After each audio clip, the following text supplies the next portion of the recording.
Now, on this day in 1900, Queen Victoria signed the document to create the Commonwealth of Australia. Do we still have such an entity? I wonder what is the Commonwealth amongst us all. Well, today, September 17, Melbourne's lockdown will surpass the length of that which happened in Wuhan. The residents of Melbourne's north and western suburbs, can you believe this, have been locked up for 11 weeks in isolation. Think about it. Melbourne is the only place in the world with measures such as this. And as I will suggest in a moment, they're most probably all illegal. Just on this issue of illegality, it seems we're drowning in it. Professor David Flint, writing in The Spectator of September 19, magnificent magazine that, quotes Ronald Reagan when Reagan said, quote, "Freedom is a fragile thing, never more than one generation away from extinction." And Professor Flint highlights that this National Cabinet continues to downplay the recent revelation that the economic depression that governments have imposed on the nation could never be legally justified.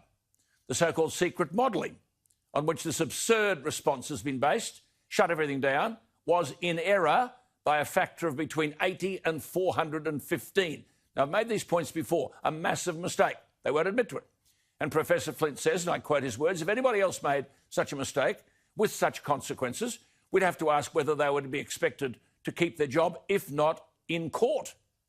As I've said from day one, why didn't our so-called leaders exercise judgment instead of computer programming, which on previous occasions, particularly in relation to climate change, had been found to be completely flawed? Since the argument volunteered by the Prime Minister was that we were going to flatten the curve, that is, allow hospitals to cope, well, that occurred long ago. Today in Australia, we have, from coronavirus, 111 people in hospital, 16 in intensive care. The curve couldn't be flatter. Some of them are now trying eradication, which is a nonsense. No government can eradicate a virus. And not even with a vaccine can you do that. Think of the deaths every year from influenza, even when we have a vaccine.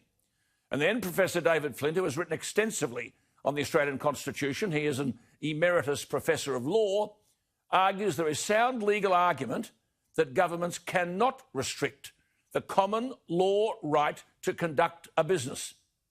He also argues there is good reason to believe that the blanket overseas travel ban is unlawful.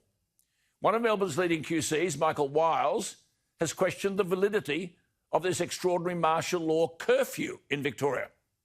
I keep saying, where is the evidence that justifies what we're being asked to suffer? Where is the evidence for the lockdown? Where is the evidence that says we must wear masks? Where is the evidence that's frightened people into believing they're all at risk? There is none. Why isn't the Constitution being defended? Why has Australia become victim of the unlawful behaviour of governments? Lies are being told everywhere. And now we have the story yesterday that Australia's top health official, then Professor Brendan Murphy, wrote to Victoria's Chief Health Officer, Professor Brett Sutton, offering the use of Australian Defence Force personnel at the height of the quarantine crisis. Andrews has denied that ever happened. I repeat, when you get a top Melbourne QC talking about a flaw in the legal basis for the curfew, where is the federal government challenging everything Andrews has done?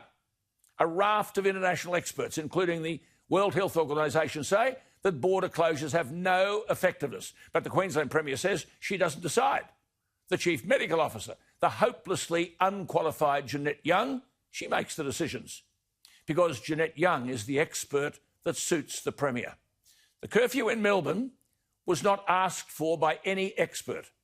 Not by the police, not by the Chief Health Officer, Sutton.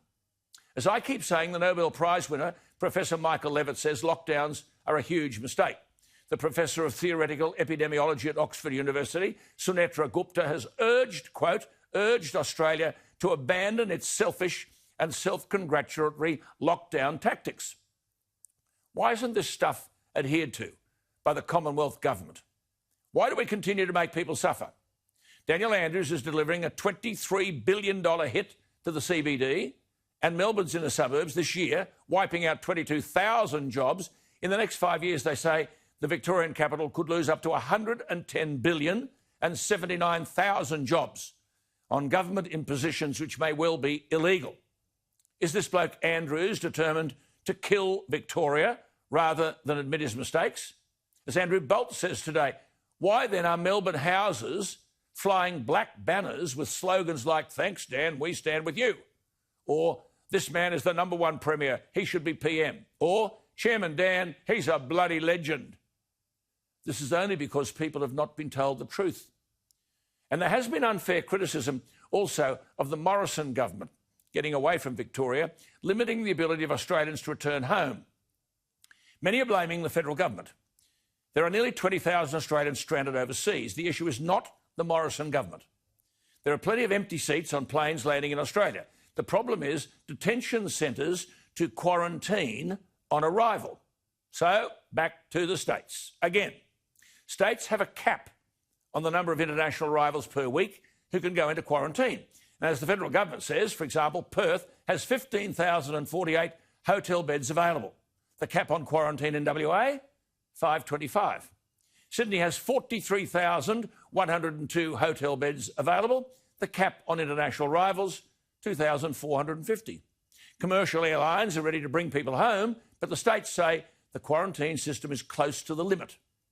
How could the Perth quarantine system be close to the limit when there are 15,000 plus hotel beds available and only 525 international arrivals allowed? Again, the same old question. Who's going to pull the states into line?